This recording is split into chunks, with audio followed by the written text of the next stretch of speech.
दोस्तों, मुंबई से बहुत बड़ी खबर है। पात्रा चावल घोटाले को लेकर खबर है, संजय राउत को लेकर खबर है, शरद पवार को लेकर भी खबर है, क्योंकि पात्रा चावल घोटाले में नया खुलासा हो गया है। यहाँ तक कि इस बार आज शरद पवार के दरवाजे तक पहुँच गई है।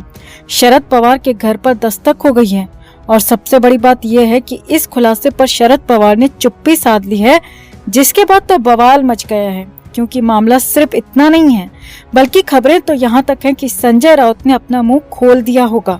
राउत के मुंह खोलने के बाद, राउत के कबूलनामे के बाद ही ये मामला इतना बढ़ गया हो सकता है कि मामले की आंच शरद पवार तक पहुंच गई। तो क्या है मुंबई में ही अब तक का सबसे बड़ा आरोप, आपको बताते हैं सब कुछ। आप भी वीडियो को लाइक और शेयर कर अपना प्यार और सपोर्ट दिखाएं और कमेंट में इसे लेकर अपनी बात, अपनी राय जरूर रखें। चैनल के साथ जुड़कर चैनल को सब्सक्राइब कर हमारी आवाज बने। तो पात्रा चावल घोटाले में संजय राउत पूरी तरह से धंस चुके हैं, फंस चुके हैं, और वो ऐसा दलदल है कि जो भी आसपास नजर आ रहा है सभी फंसते जा रहे हैं, धंसते जा रहे हैं और निकलने की कोई गुंजाइश दूर दूर तक नहीं दिख रही है। संजय राउत को ईडी के शिकंजे में 1 महीने से ज्यादा का वक्त पूरा हो चुका है। 31 जुलाई को संजय राउत को अरेस्ट किया गया था और तब से लेकर अब तक हर रोज हर घंटे के हिसाब से राउत की मुश्किलें बढ़ी ही हैं। अब इस दौरान कई बार संजय राउत से पूछताछ हुई। करीब 8 दिन तक रिमांड पर रखा गया, तो इससे पहले भी पूछताछ हुई, इससे पहले भी सवाल जवाब किए गए थे। हालांकि पूरी बातें, पूरा खुलासा निकलकर सामने कभी नहीं आया कि संजय राउत ने क्या बताया। मगर अब जो नया कनेक्शन शरद पवार तक पहुंचता हुआ दिख रहा है वो बेहद ही ज्यादा संगीन है, चौंकाने वाला है। यहाँ तक कहा जाने लगा है कि शरद पवार को लेकर संजय राउत ने कबूलनामा किया है, जिसके बाद शरद पवार पर जांच की आंच पहुंचने वाली है और शरद पवार ने पूरी तरह से चुप्पी साध ली है। तो पहले आपको शरद पवार तक पहुंची मामले की आंच दिखाते हैं और फिर संजय राउत का कबूलनामा भी बताएंगे। तो महाराष्ट्र में बीजेपी नेता मोहित कंबोज ने सनसनीखेज आरोप लगाते हुए नए खुलासे कर डाले। हालांकि इस दौरान मोहित कंबोज ने किसी का नाम नहीं लिया, लेकिन ये साफ है, सियासी गलियारों में ये चर्चा है कि ये मामला सीधे सीधे शरद पवार के पोते रोहित पवार को लेकर है।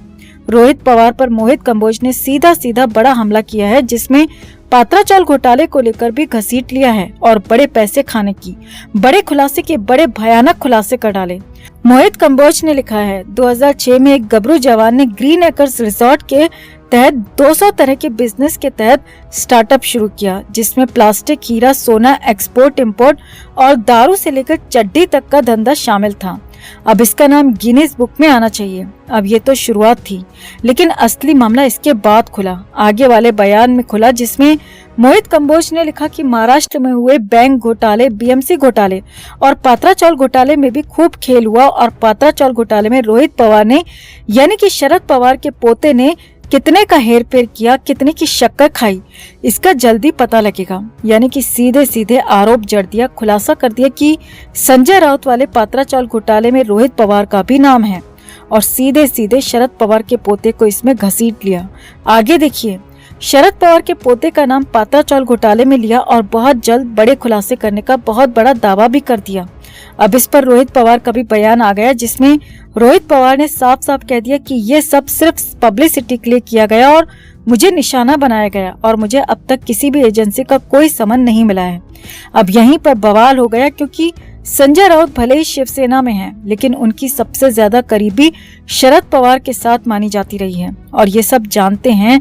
महाराष्ट्र में तो एक एक बच्चा जानता है और शरद पवार से संजय राउत की करीबी को लेकर ही शिवसेना में 2 फाड़ भी हुए थे और अब शरद पवार के पोते रोहित पवार का नाम पात्रा चावल घोटाले को लेकर भी ले लिया गया है, जिसमें सीधा सीधा आरोप लगाया गया है और इसी मामले में संजय राउत जेल के अंदर बंद हैं। अब यहाँ पर बड़ी और समझने वाली बात यह है कि मामला अब तक क्यों नहीं खुला। अगर रोहित पवार का नाम पात्रा चावल घोटाले से कोई लिंक में है, तो फिर वो नाम अब तक क्यों सामने नहीं आया, जबकि शरद पवार संजय राउत की नजदीकी को सभी जानते हैं। लेकिन राउत की गिरफ्तारी के इतने दिनों बाद ये नाम आया, तो इसका जवाब भी हम ही देते हैं कि ऐसा क्यों हुआ और क्यों हुआ होगा।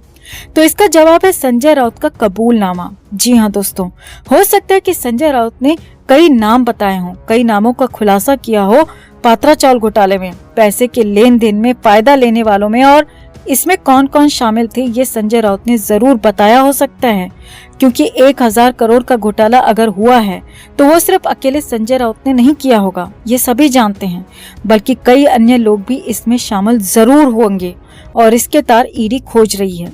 और हो सकता है कि संजय राउत के जरिए ही रोहित पवार की लीड भी मिली हो, और ये भी हो सकता है कि ईडी की जांच में भी ये मामला आया हो और कहीं से मोहित कंबोज को भी इसकी जानकारी जरूर मिली होगी, क्योंकि मोहित कंबोज ने खुलेआम लिखा है, खुलेआम कहा है कि वो जल्द से जल्द इस पर बड़ा खुलासा करेंगे।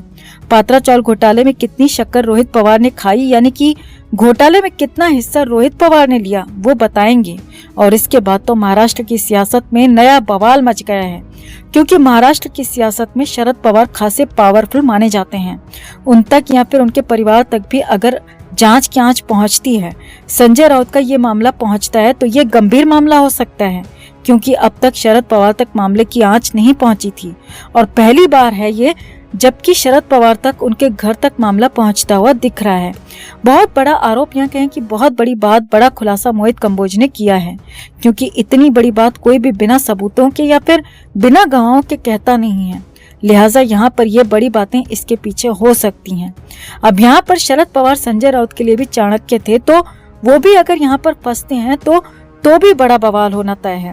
अब सवाल ये भी खड़ा हो रहा है कि क्या वाकई में संजय राउत ने ऐसा खुलासा कर दिया होगा या फिर उन पर सख्ती से पूछताछ की गई होगी, 3rd डिग्री जैसा कुछ हुआ होगा तो उसके बाद खुलासा किया होगा, या फिर संजय राउत ने बदला लेने के लिए किसी का नाम उगला, क्योंकि अब तक कोई भी संजय राउत की मदद के लिए संजय राउत के पीछे खड़ा नहीं दिखाई दिया और संजय राउत को भी इस बात का दर्द है। संजय राउत ने पिछली बार भी जब सुनवाई हुई थी तब भी ऐसा बयान दिया था, ऐसा इशारा दिया था कि उनके साथ कोई नहीं है, और हो सकता है कि इसी वजह से संजय राउत कहना चाह रहे हो या फिर संजय राउत के मन में ये हो कि हम तो डूबेंगे सनम, आपको भी ले डूबेंगे। तो हो सकता है इसी वजह से संजय राउत को यहाँ पर कुछ मामला खुलासे करने की कोशिश की गई हो और इसीलिए हो सकता है कि संजय राउत बदला भी लेना चाह रहे हो। अब जो भी हो, मामला गंभीर हो चला है, जांच होनी जरूरी है। शरद पवार के घर तक जांच की आंच पहुंची है तो बड़ा हंगामा होना तय है। तो आपका क्या मानना है दोस्तों, क्या वाकई में शरद पवार के पोते रोहित पवार की इसमें मिलीभगत हो सकती है?